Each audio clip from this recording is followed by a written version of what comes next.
আলহামদুলিল্লাহি রাব্বিল আলামিন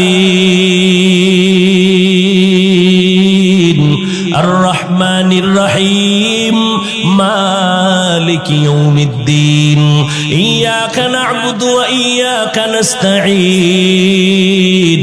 ইহদিনাস সিরাতাল মুস্তাকিম সিরাতাল লাযীনা আন'আমতা আলাইহিম গায়রিল মাগযুবি আলাইহিম ওয়ালাদ-দাল্লিন।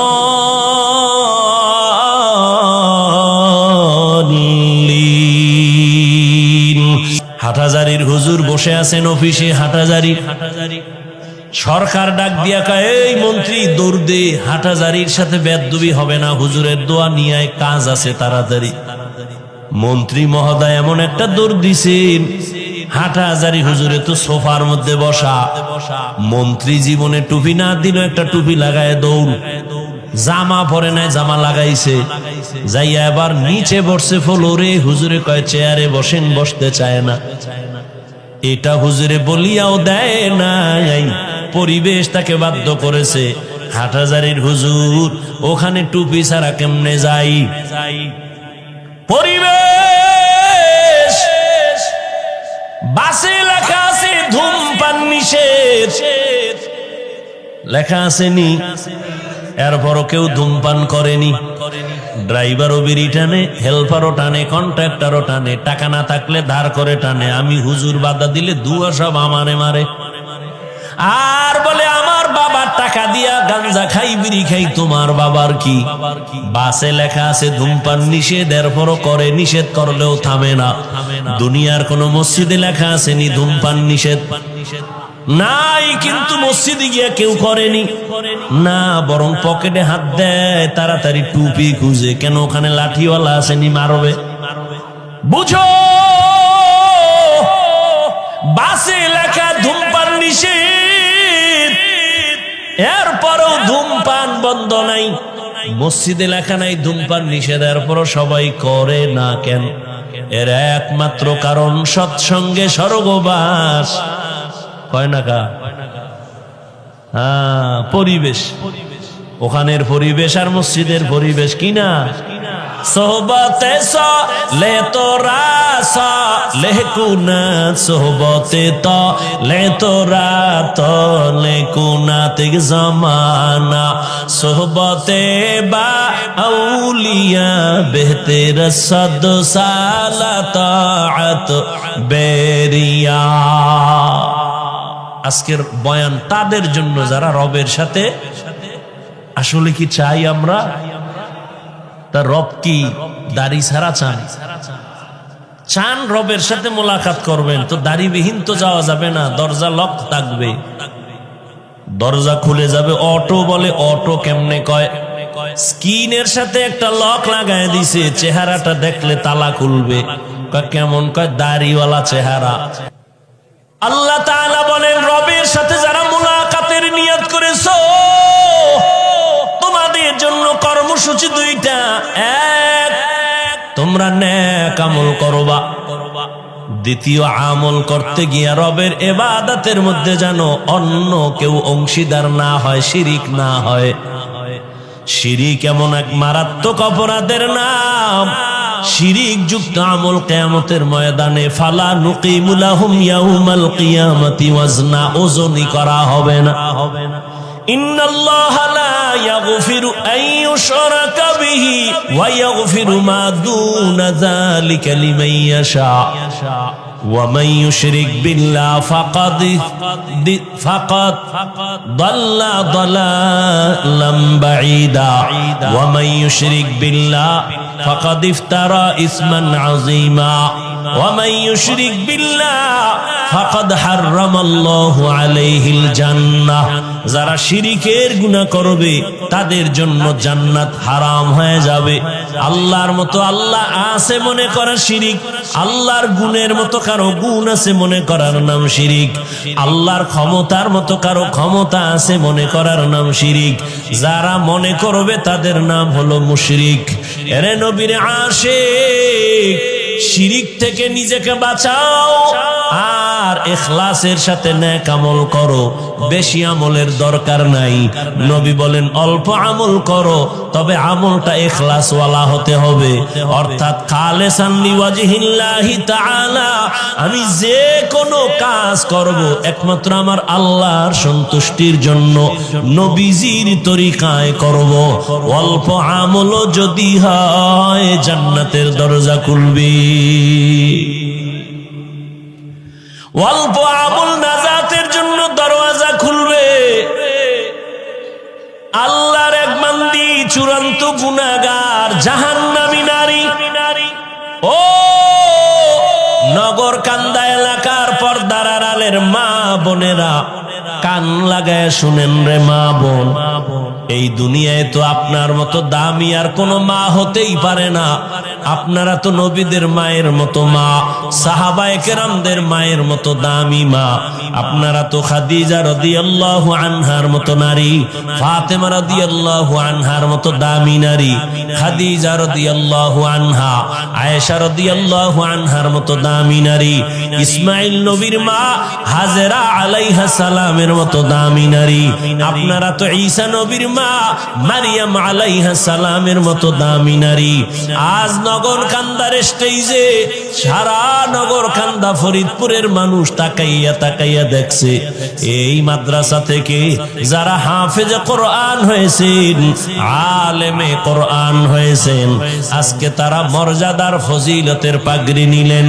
কিয়ামতের দিন আমার আল্লাহ নিজের কুদরতের হাতের দ্বারা এদের মাথায় মুকুট পরাবেন। আজকে খবর নিয়ে দেখবেন এই হাফেজ আলেমের মা বাবার মতো এই দুনিয়ায় ঈদের আনন্দে আর কেউ নাই। ও পর্দার আড়ালের আম্মা জানেরা, বোনেরা, ও বৃদ্ধ বাবাজি, ও যুবক, কয়দিন আর দুনিয়ায় বাহাদুরি করবা? ওই জাহান্নামী গুনাহগার বান্দি জীবনে এমন কোন গুনাহ নাই করে নাই।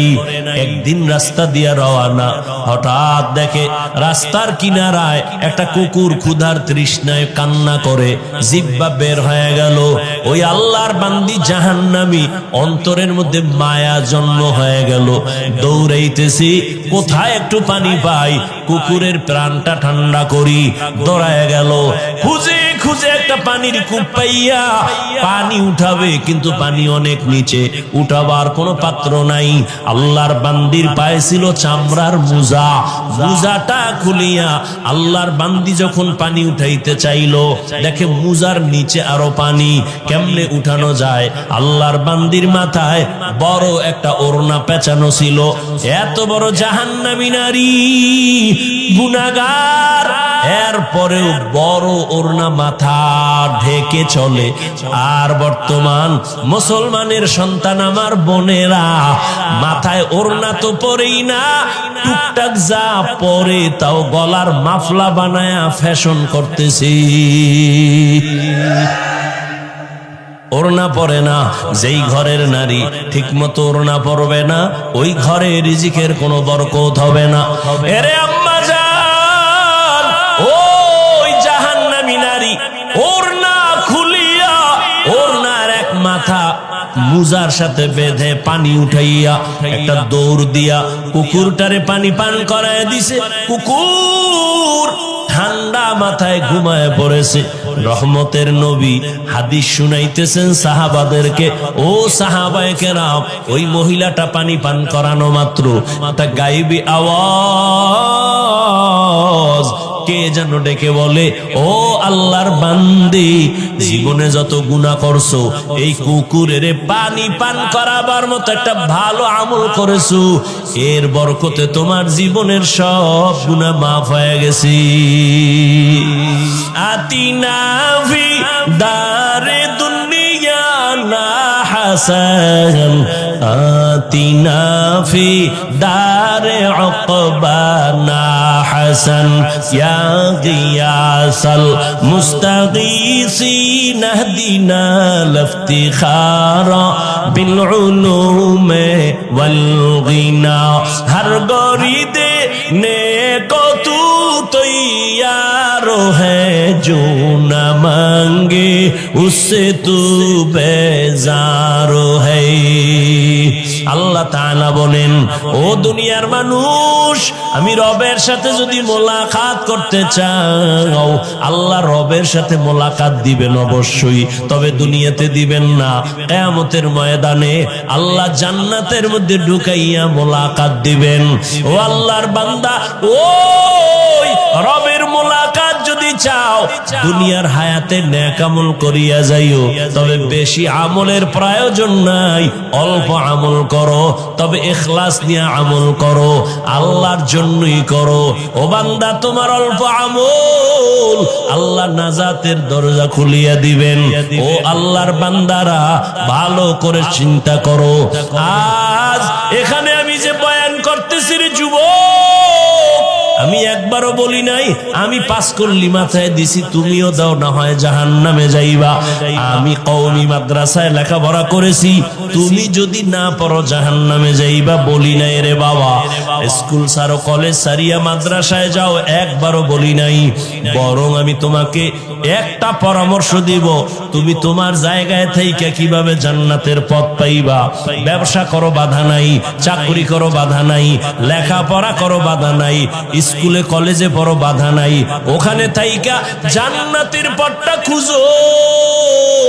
কেমনে তুমি জান্নাতের পথ পাইতে পারো?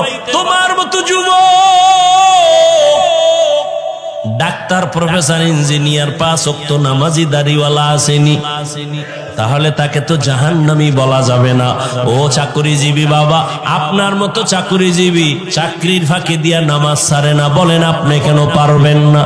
ও ব্যবসায়ী ভাই, আপনার মতো কত ব্যবসায়ী ব্যবসা করে, কাস্টমারের সাথে 2 নাম্বারি করে না, হালাল ভাবে চলে, সত্য কথা বলেন, নামাজের সময় নামাজ পড়ে, আপনি কেন পারবেন না? ও পর্দার আড়ালের আম্মা জানেরা, আপনার মতো কত মা, কত বোন এখনো আছে পর্দা করে, মোবাইলে চরিত্র বিক্রি করে না, নামাজ ছাড়ে না, স্বামীর মাল হেফাজত করে, সন্তানগুলোকে আদর্শওয়ালা বানানোর চেষ্টা করে। ও আম্মা জান, আপনি কেন পারবেন না?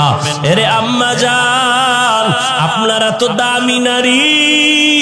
ওই দুনিয়ার ইতিহাস আপনারা জানেন, এ জমিনের মধ্যে আল্লাহর এক দুশমন ফেরাউন আল্লাহর সাথে চ্যালেঞ্জ দিয়া নিজের খোদা বলে দাবি করলো, আর তার ঘরে আল্লাহ ঈমানের ফুল ফুটায় দিলেন। ওই বেঈমানের ঘরে তার স্ত্রীর নাম জানেননি? আসিয়া। আল্লাহ তার এমন ভাবে কবুল করেছেন, রহমতের নবী বলেন, কিয়ামতের দিন আসিয়ার সাথে আমি মুহাম্মদের সাথে বিবাহের বন্ধন হয়ে যাবে। এরে নগর কান্দার পর্দার আড়ালের মা, আপনার স্বামী তো ফেরাউনের মতো খারাপ না। আপনি কি পারেন না নামাজ পড়া স্বামীর জন্য দোয়া করবেন? আপনি যদি স্বামীরে বুঝাইতেন, ও স্বামী আমার, নামাজ পড়িও, আর আল্লাহর কাছে হেদায়েতের দোয়া করতেন, আল্লাহ আমার স্বামীরে হেদায়েতের দৌলত দাও, নামাজি বানাও, আমার স্বামীর কামাই রুজি ব্যবসায় বরকত দাও।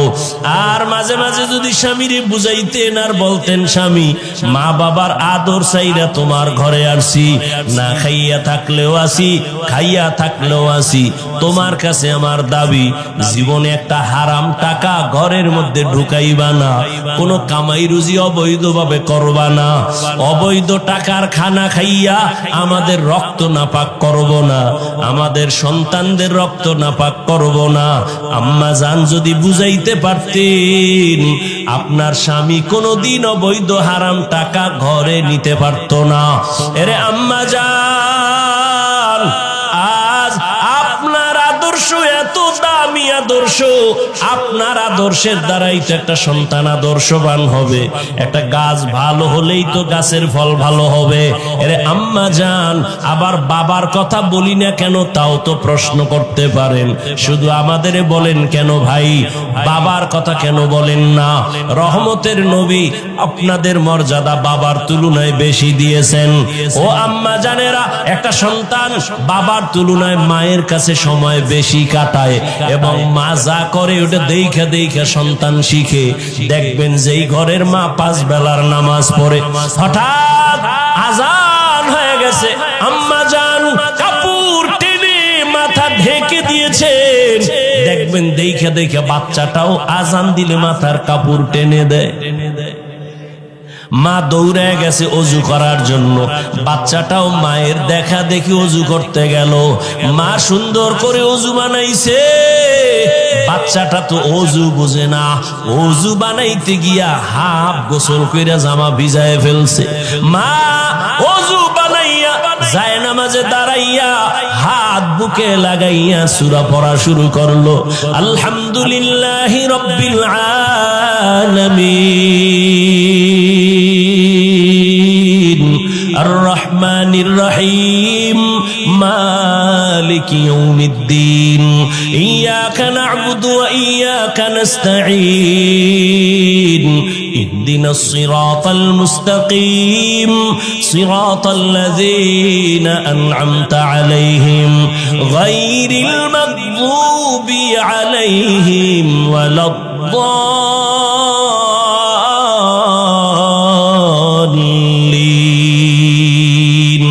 বাচ্চা তো বুঝে না মা কি পড়ে। ওই বাচ্চাটা মায়ের ঠোঁটের দিকে তাকাইয়া দেখি মা ঠোঁট নাড়ায়, ওই বাচ্চাটাও দাঁড়ায় দাঁড়ায় ঠোঁট নাড়ায়। মা যখন রুকুর ভেতরে যায়, সন্তানটাও রুকুর মধ্যে যায়। মা যখন সেজদায় চলে যায়, বাচ্চাটাও সেজদায় যায়। মা সেজদা দেয় নাক আর কপাল লাগাইয়া, বাচ্চাটা গাল লাগায় মায়ের মুখের দিকে তাকায়, দেখে মা ঠোঁট নাড়ায়, বাচ্চাটাও ঠোঁট নাড়ায়। আমার রবের অন্তরে মায়ার জোশ। আল্লাহ বলেন, ফেরেশতা দেখ ওই বাচ্চাটা কি তামাশা করে, ঠোঁট নাড়ায় কেন? বলে আল্লাহ ওর মা ঠোঁট নাড়ায়। ওর মা কি বলে? ইয়া আল্লাহ। ওর মা বলে সুবহানা রাব্বিয়াল আ'লা। আল্লাহ কয় ফেরেশতা ওই বাচ্চাটাও বলে সুবহানা রাব্বিয়াল আ'লা, ওর সওয়াবটা মায়ের আমল নামায় উঠায়া দাও। এর এলাকার মা বোনেরা ও যুবক, লেখাপড়া করে একজন ডাক্তার হও, বাধা নাই, অন্তর ভরে দোয়া করে গেলাম।